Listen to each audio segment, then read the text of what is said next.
ఎందరో త్యాగమూర్తుల త్యాగఫలం ఆంధ్ర రాష్ట్రం. నేడు ఆంధ్రప్రదేశ్లో ప్రజలు సుఖ సంతోషాలుగా ఉన్నారా? ప్రస్తుతం ప్రజల మధ్య ఉన్న కులాల కుంపట్లు ఎవరి కోసం? చంద్రయాన్ రాకెట్ యుగంలో కూడా వర్ణ విభేదాలు దేనికి సంకేతాలు? రాజకీయ పార్టీల నేతలు ఏం చెప్తున్నారు? నేటి కాలంలో ప్రపంచాన్ని శాసించే మన యువత మేధాశక్తి ఏం కోరుకుంటుంది? తెలుసుకోవాలంటే ఆంధ్ర యువగలం. ప్రజల మాటే మా నోట. నమస్కారం. వైఎస్ఆర్సీపీకి సంబంధించినటువంటి సీనియర్ నేత వైఎస్ జగన్మోహన్ రెడ్డితో పాటు 16 నెలలు జైలు జీవితం అనుభవించినటువంటి వ్యక్తి, ఎంపీటీసీ నుండి ఎంపీ వరకు కూడా పరిపాలన కొనసాగించినటువంటి మోపిదేవి వెంకట రమణ, ఆయన తన పార్టీకి, వైఎస్ఆర్సీపీ పార్టీకి, అదేవిధంగా ఎంపీ పదవి కూడా రాజీనామా చేసేశారు.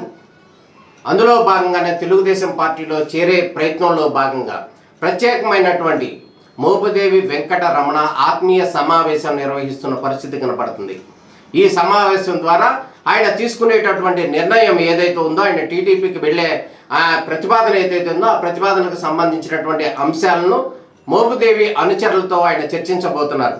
ఈ సందర్భంగా మోపిదేవి అనుచరులందరూ కూడా పెద్ద ఎత్తున విజయవాడ నగరంలో ఒక హోటల్లో కూడా భేటీ అయ్యారు. ఆ భేటీ సందర్భంగా కూడా అనేక అంశాలు కూడా చర్చించబోతున్నారు అనేది ప్రధానంగా అందుతున్నటువంటి సమాచారం. ఈ సమావేశంలో ఎటువంటి అంశాలు చర్చిస్తారు, అదేవిధంగా ఏం చర్చించబోతున్నారు, ఏం చెప్పదలుచుకున్నారు క్యాడర్కి అనేది ప్రధానంగా చర్చించబోతున్నారు. అదేవిధంగా కనుక మనం గమనించినట్టయితే మోపిదేవి వెంకటరమణ కనుక ఆయన యొక్క ఫ్లాష్ బ్యాక్ కనుక గమనించినట్టయితే ఆయన అగ్నికుల క్షత్రియ కమ్యూనిటీ, అంటే మత్స్యకార కమ్యూనిటీ, బీసీ కులాలకు చెందినటువంటి ఆయన ఒక లీడర్గా ఉన్నారు. ఆయన వాటన్నిటి కూడా ప్రాతినిధ్యం వహిస్తున్నటువంటి పరిస్థితి ఉంది. ఈ నేపథ్యంలోనే ఆయనకి ఇక్కడ ఆంధ్రప్రదేశ్, ఉమ్మడి ఆంధ్రప్రదేశ్లోనే, అంటే తెలంగాణ, ఆంధ్ర రెండు రాష్ట్రాల్లో కూడా పూర్తి స్థాయిలో ఆయనకు ఒక క్యాడర్ ఉంది. ఆ క్యాడర్లో భాగంగానే ఒక కమ్యూనిటీ లీడర్గా ఎదిగినటువంటి మోపిదేవి వెంకటరమణ ఇప్పటికే ఆయన ఎంపీటీసీ నుంచి, రేపల్లి దగ్గర నియోజకవర్గం నుంచి ఎంపీటీసీ నుంచి ఆయన పొలిటికల్ కెరీర్ ప్రారంభమై నేడు ఎంపీగా, ఢిల్లీలో ఎంపీగా ప్రాతినిధ్యం కూడా వహిస్తున్న పరిస్థితి కనబడుతుంది. ఆయన తాజాగా కూడా ఎంపీగా రాజీనామా చేశారు. తెలుగుదేశం పార్టీలో వెళ్ళటానికి ప్రయత్నాలు చేస్తున్నారు. దానికి సంబంధించినటువంటి ప్రణాళికలో భాగంగానే నేడు సమావేశం జరుగుతున్న పరిస్థితి కనబడుతుంది.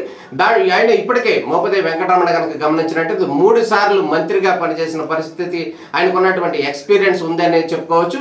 ఆయన గతంలోనే వైఎస్ రాజశేఖర రెడ్డి క్యాబినెట్లో మంత్రిగా ఉన్నారు. ఆ తర్వాత కిరణ్ కుమార్ రెడ్డి ముఖ్యమంత్రిగా ఉన్న సందర్భంలో ఆయన క్యాబినెట్లో కూడా మంత్రిగా ఉన్నారు. తాజాగా కనుక గమనించినట్టయితే వైసీపీ పార్టీ నుండి వైఎస్ జగన్మోహన్ రెడ్డి క్యాబినెట్లో కూడా ఆయన మంత్రిగా ఉన్నారు. ఆ తర్వాత పరిణామాల నేపథ్యంలో ఆయన రాజ్యసభకు నామినేట్ అవడం, రాజ్యసభ కొనసాగుతున్నారు. ఇంకా ఆయన పదవీ కాలం ఇంకా 2 సంవత్సరాలు ఉంది.